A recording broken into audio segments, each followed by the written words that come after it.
Sunday lunch নিয়ে চলে এসেছি। শুভ দুপুর। রবিবার, সবারই ভালো কাটুক, ছুটির দিন। দেখো আজকে কি কি রান্না করেছি। ভাত, এটা কি আছে, এটা কি বলো তো,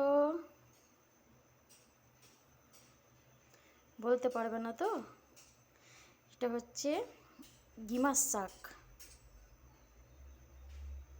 তিতো শাক ভাজা। এটা হচ্ছে মাছ আলু দিয়ে ঝোল আমার শ্বশুরমশাইয়ের জন্য। উনি চিকেন খান না, তার জন্য মাছে আলুর ঝোল।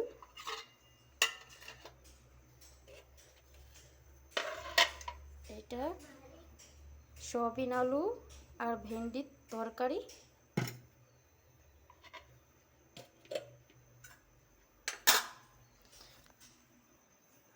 আর লাল লাল চিকেনের ঝোল।